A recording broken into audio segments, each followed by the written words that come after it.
The second video of session F, which looks at how long will this last, which really is a little bit like how long is a piece of string, because it kind of depends on what it is exactly that you're doing and how far you're going to take the game of advantage play. In the first video, we looked at low-hanging fruit. Now we're going to have a look at maximizing the longevity of getting on. What do I mean by maximizing the longevity of getting on? Well, in the first video, we discussed, for example, that if you just target sign-up bonuses, if you just target advantage players, a goal in the Premiership when there's 10 games, so it's like 1 to 500 billion that it's going to happen. Those kind of things, not very much longevity. You're not going to pay your mortgage. You're maybe going to get a little bit of pocket money, a bit of fun money. The bookmakers are really giving away these loss leaders to attract the recreational and the mug money. Not you, not me. Who are you and who am I? Well, I am a professional bettor. I have made just shy of £1 million over my betting career. And you are perhaps a seasoned professional bettor yourself. Perhaps you're learning the landscape. Perhaps you're somewhere in the middle. The question is, what is it exactly that you're going to be doing to maximize the longevity of getting on? Now, I gave an example that I can't possibly use in the first video, which was the hole-in-one example. Those two lads that had priced up hole-in-one themselves, found the edge, and went up and down the country exploiting this edge. That kind of thing, that is a very personal edge. It's the kind of thing that if more than those two were aware of it, it would have been killed.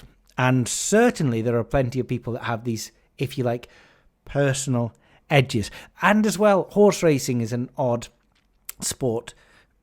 Horse racing attracts people who purport that they may have an edge by looking at form, by looking at guides. In all honesty, everyone has access to this data. And just because the Racing Post gives you the form, gives you the jockey-trainer combination, doesn't necessarily mean that you're going to be able to find an edge that's any greater than the odds compilers for the bookmaker, or, more importantly, the connections to the trainers that are aware of how the horse is feeling, how he's behaving, what kind of the hay stack he's woken up on. And really, the horse racing betting landscape is supported and purported by people who are either connections or are traders or are recreational bettors. In Champions League football, you have huge syndicates that are shaping the match odds markets, syndicates with millions of pounds behind them, and very, very difficult to take advantage of. But what is it that we can look at, and how can we purport to make any money if we're not a connection in horse racing and we're not part of the multi-million pound syndicates that shape the Champions League markets? Well, it depends on the platform that you're using to bet. And I have a decision tree in this next illustration. Is it a decision tree? Maybe it's more of a flowchart. But regardless of whatever it is, I've put this together with the 4 different platforms that you may be looking at to bet. So either you have access to online accounts, or you have just some limited access to online accounts, which is this middle part here, or you have access to exchanges, this third part here, or you have access to shops. Perhaps like most, it's not as clear-cut. You don't just have access to one. I mean, everyone with access to shops has access to exchanges. But really your decision-making of what you're going to hit with the aid of a service provider like Bookie bashing, and the longevity of betting really depends on what you have access to.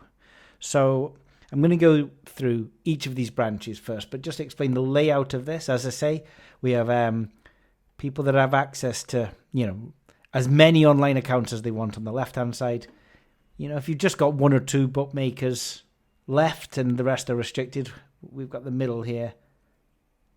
This side is shops and exchanges. And from the top, we have the easiest edges to hit in terms of difficulty, availability, effort, complexity, all the way from easy down to the bottom, which is the most difficult. So that is how this is ordered. Right. let's take a look at this. I'm going to zoom in if I can figure out the shortcut on a Mac. Right. And let's start at the top. So, do you have access to online accounts? If you do, and you have no problems with online accounts, then really the main thing that you should be looking at in terms of easy to difficult is really horse racing each way singles. So the reason why horse each way singles are so easy and are the best thing to do if you have a multitude of online accounts where restrictions aren't really a factor is because they are high volume, they are high value, they are low variance. It's quite easy to find value in horse racing. We're essentially just looking for horses where the value of the place, the price that we're getting on the place, is so skewed by the fact that it's a linear relationship to the win, 1/4, 1/5 price, that we're getting so much value on the win, on the place component, it overcomes any loss of value on the win. There should always be a loss of value on the win. If there's not a loss of value on the win, it essentially means we have an arbitrage opportunity. I mean, I'm assuming we're benchmarking this against the exchange. There's no other way to benchmark it unless we're a connection, of course. And assuming that we're not a connection, if you've got value on the win side, benchmarking against the exchange, you have an arbitrage opportunity. And even if you have a multitude of accounts, you're not going to have very many soon. But if you can find a way of losing on the win component but still gaining on the place component, the variance in these singles is so easy. It does carry with it quite a high risk of restrictions. You'll be beating the closing line a lot of the time. You'll just be taking value, even if you can mask how you're taking value, even if you can take horses where there's no liquidity on the exchange, such as like the BB algo bookie bashing. It will end up with restrictions, which is why you need to have access to many online accounts for this to be profitable in the long term. I don't have any access to any online accounts. I haven't done for a while. But had I access to infinity, I would be hitting either horse racing each way singles or maybe multiples. I mean, the thing about the multiples is twofold. You extend the longevity of the account because profitable customers place singles, recreational customers place multiples. So we can extend the longevity of our already large amount of accounts, but also we're compounding value.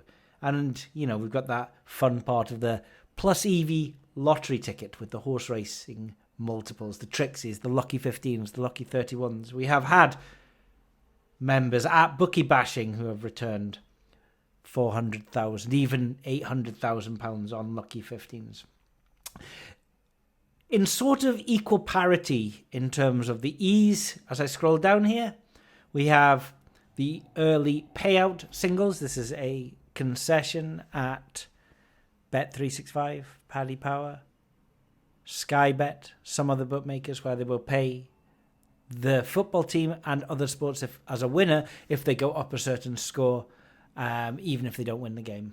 And putting these into singles is very easy to do. You can actually exceed your bankroll management issues by hedging.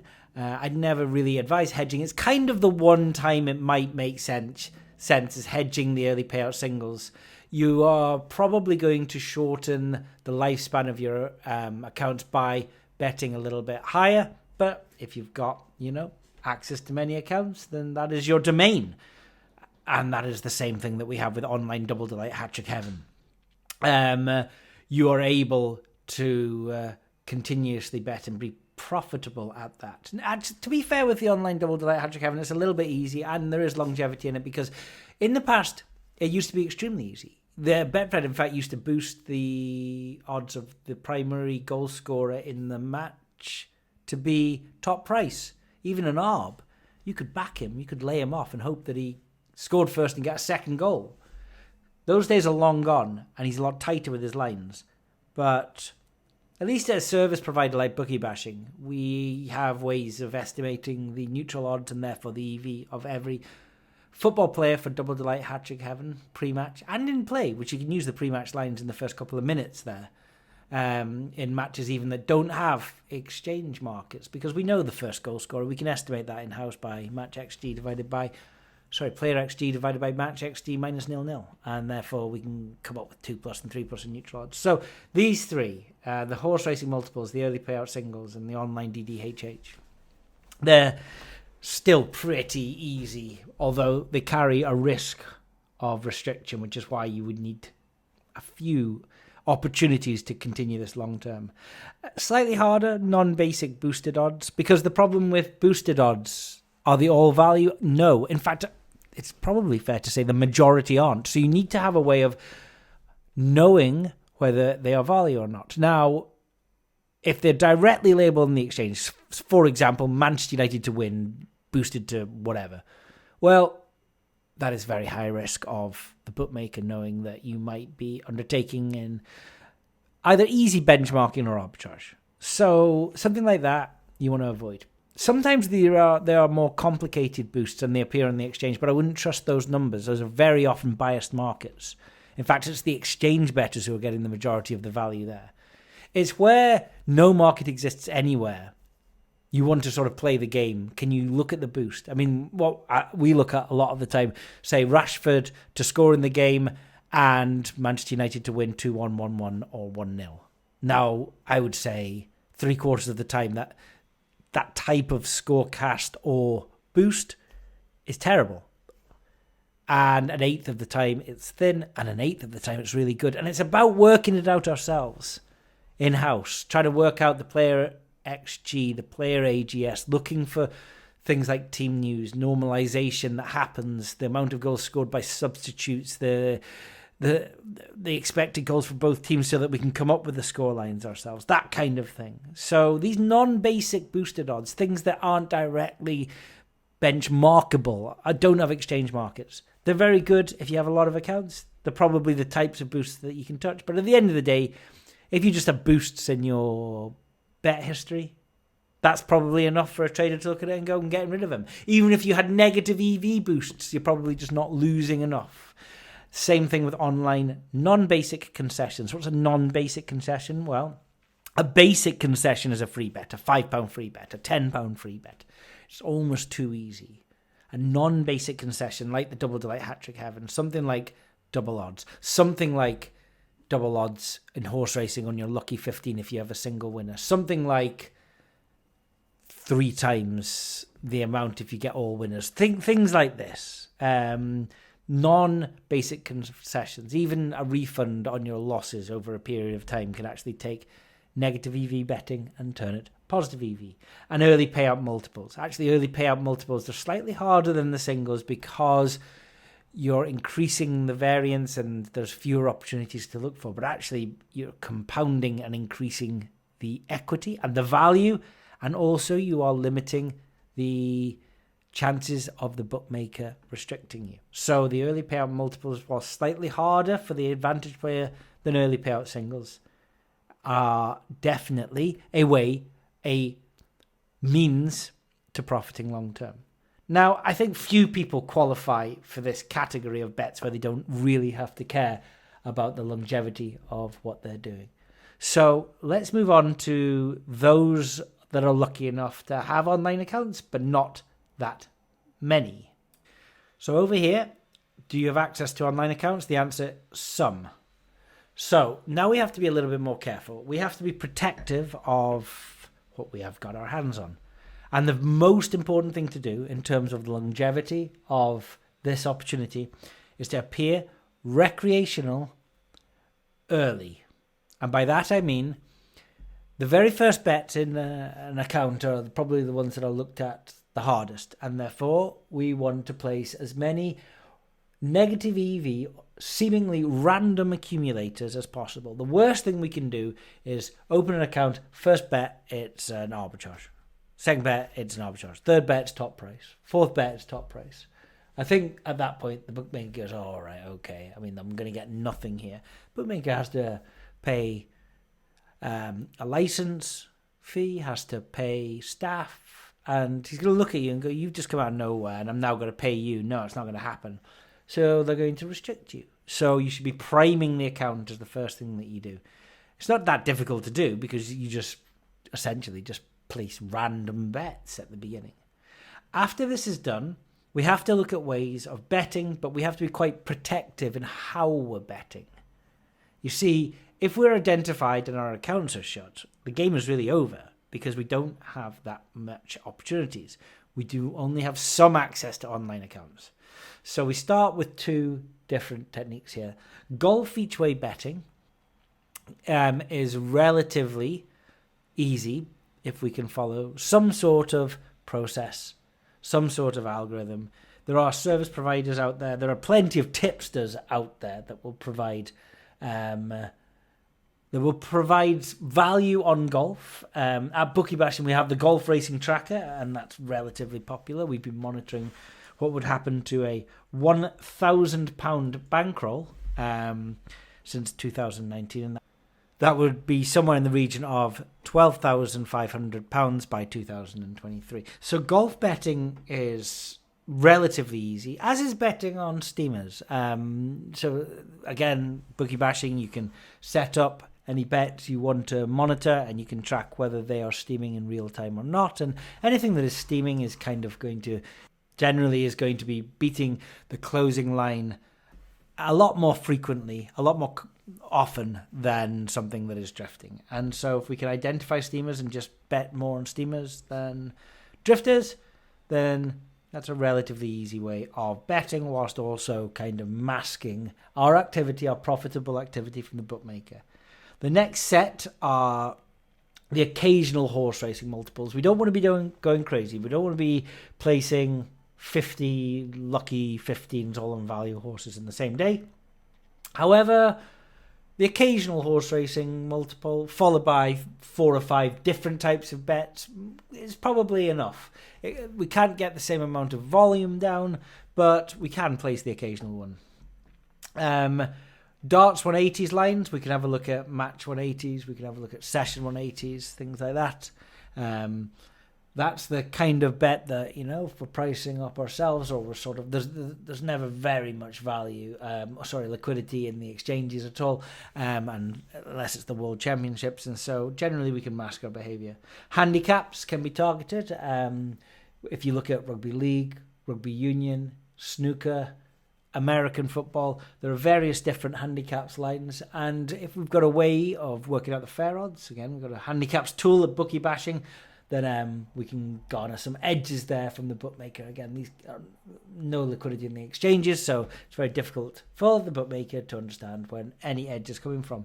Again, we're pricing up football player bets ourselves. Anytime goal scorer, first goal scorer, 2+ goals, 3+ goals, using in-house probability distributions. There is kind of the theory, perhaps, that if someone makes a top price and you're going to take these kind of bets, then that's probably enough to limit you. So there's a sort of game to be played where we're identifying value, but hopefully not taking exactly top price on these at the bookmaker.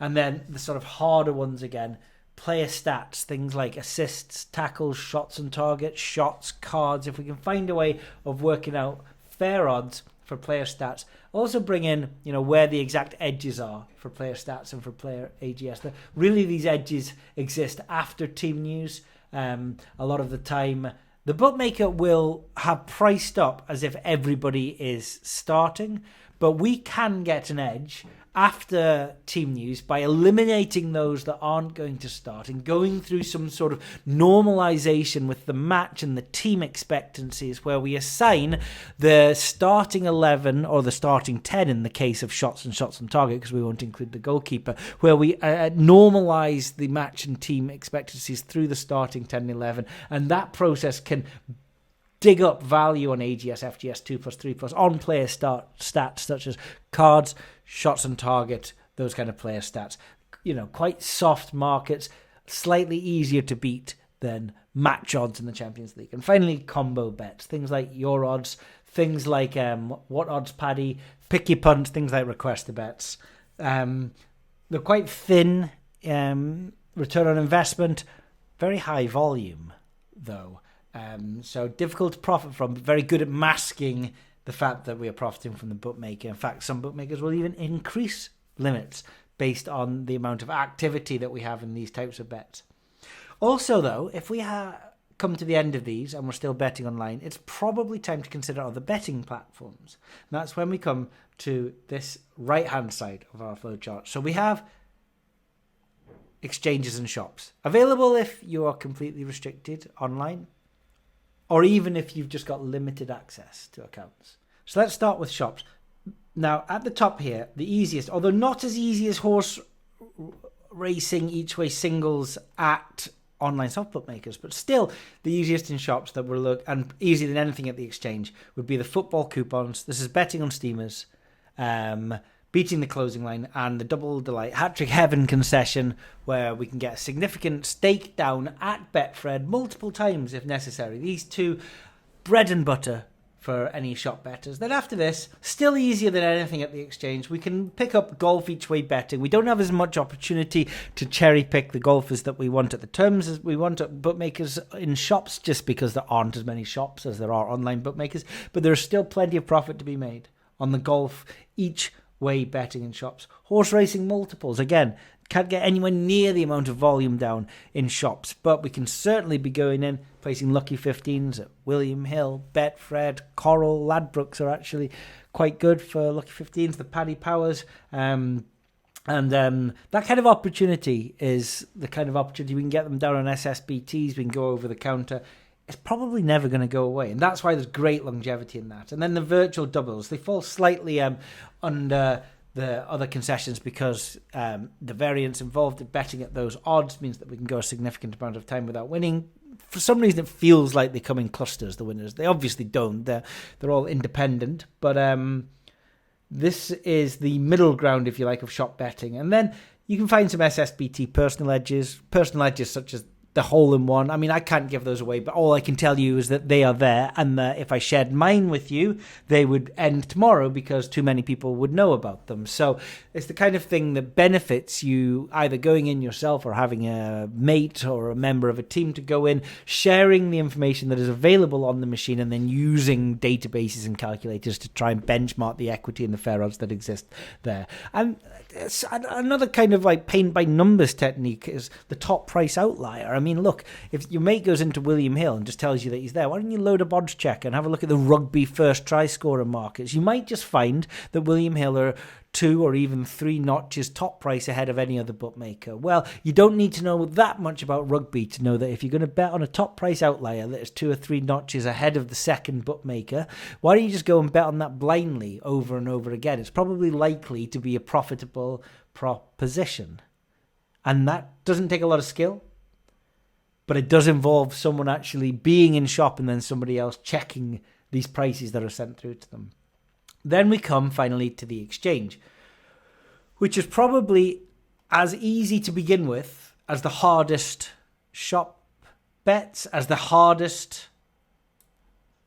In fact, there are no hard online bets when you've got plenty of accounts that are easier than the easiest exchange. Edge, it's particularly difficult to profit on the exchange, but certainly not impossible. And the good thing about the exchange is the longevity that we can maintain on there. We can start with biased markets. We talked before in the previous video.